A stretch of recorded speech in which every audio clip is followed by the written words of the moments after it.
영의 감각이 살아난 사람들도 꾸준히 말씀과 기도로 깨어있지 않고 세상 정욕에 빠지면요, 영의 감각은 또 죽을 수 있습니다. 마태복음 11장 16절에서 17절에 예수님께서 말씀하시기를 이 세대를 무엇으로 비유할까?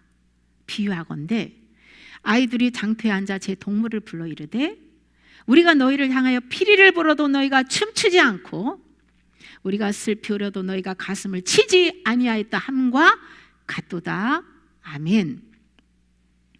이 시대를 사는 영혼들의 무감각한 그 모습, 살았다는 이름은 가졌으나 죽은 자의 모습을 이렇게 비유로 예수님께서 말씀하시고 계신데요, 이 모습이 바로 세상 정욕의 술에 취하여 영의 감각이 죽어 무감각한 상태라는 것이죠. 세상 정욕의 늪에서 허우적거리는 노아의 때와 소돔과 고모라와 같이 영적으로 육적으로 음란한 이 마지막 시대에 회개하라고 외쳐도 영이 깊은 잠에 빠져서 성령의 음성에 전혀 아무런 반응을 보이지 않는 그런 모습을 보여주고 있습니다. 설교를 듣고 찬양과 기도를 해도 성령의 감동을 못 받고 그냥 형식적으로 예배하고 혼으로 기도하고 찬양 드리는 그런 모습이죠.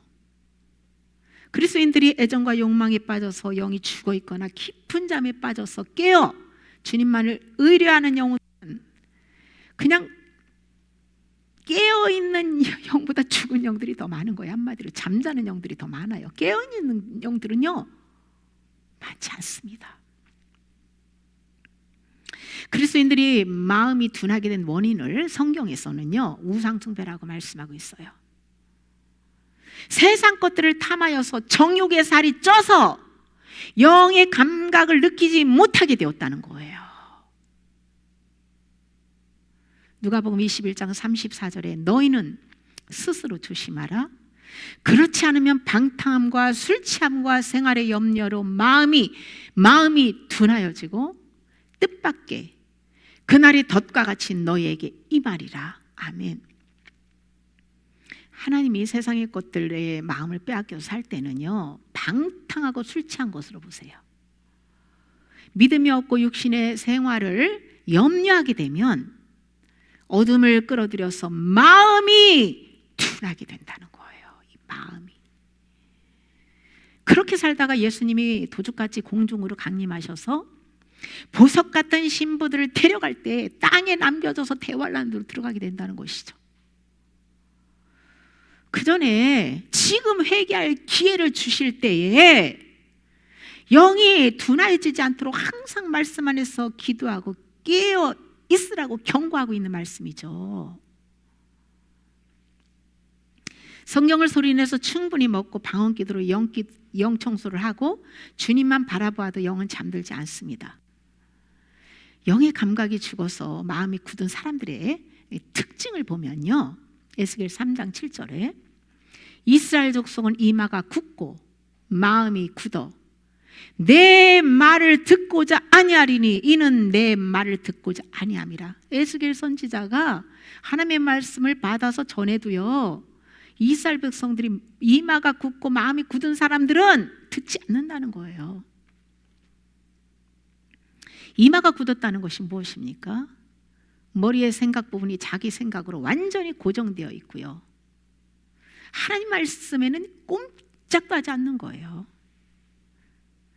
마음 역시도 육신의 생각으로 완고하여서 하나님의 말씀을 듣지 않는 딱딱한 길가와 같다는 것이에요.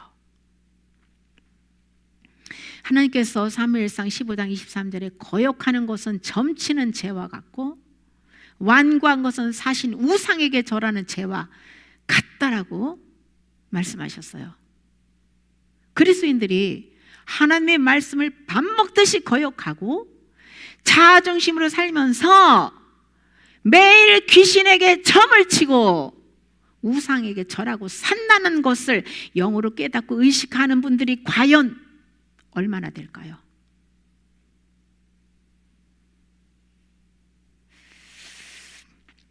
사도행전 19장 9절에 어떤 사람들은 마음이 굳어 순종하지 않고 무리 앞에서 이 돌을 비방하거늘. 마음이 완고한 사람들은요, 하나님의 말씀을 순종하지 않을 뿐만 아니라 오히려 하나님의 말씀을 비방한다는 거예요. 자기만 듣지 않고 끝나는 것이 아니라 진리를 비방하고 성령을 회방한다는 것입니다. 어떤 분이 제 유튜브 설교 영상에 그 댓글에다가요, 댓글창 열어놓은 곳마다 전부 다 여자는 교회에서 잠잠하라 이 말씀을 전부 다 올려놓은 거예요. 그래가지고 댓글을 사용 못하도록 제가 닫았다가 어느 분이 또 요청을 하셔가지고 제가 또 이제 조금씩 이제 열어놓고 있는데요. 당시 에베소 신전에 에베소 그 당시 에베소 그때 교회 그 시대에 그 신전 창녀들이요, 머리를 따고 금과 진주 값진 옷으로 화려하게 치장하고 다녔거든요. 그래 바울이 예수 믿는 사람들은 그런 여자들처럼 화려하게 꾸미지 마라, 속 사람을 아름답게 하라는 것이죠. 만약 그런 창녀와 같은 모습을 한 여자가 있다면 그 여자는 교회에서 잠잠할지어다 라고 말씀한 거예요. 여자들이 아니고 그 여자. 그래서 성경 지식을 바로 알아야 됩니다. 그 무지함은 성령을 이렇게 회방하는 거예요. 성령이 사람을 회방하는 죄가 얼마나 큰지 아십니까? 다른 죄는 용서받을, 성령 회방죄는 용서받을 수 없다고 했어요. 또한 바울은 육의 몸이 있듯이 영의 몸이 있다고 증언합니다.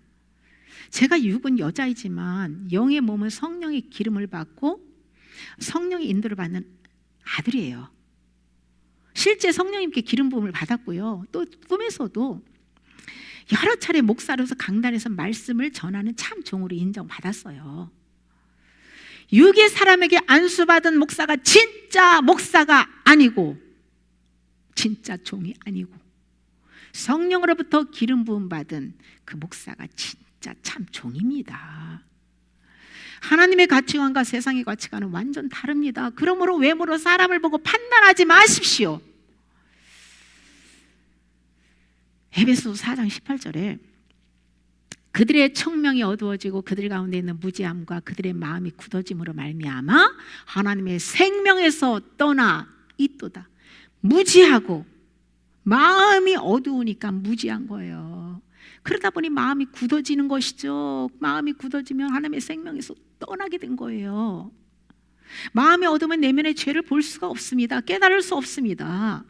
마음이 돌같이 딱딱하게 굳어져서 죄로 양심의 가책도 느끼지 못하는 무감각한 그 상태는 생명에서 떠나 있는 거예요. 이들은 온갖 죄를 지어도 고통의 감각을 느끼지 못합니다.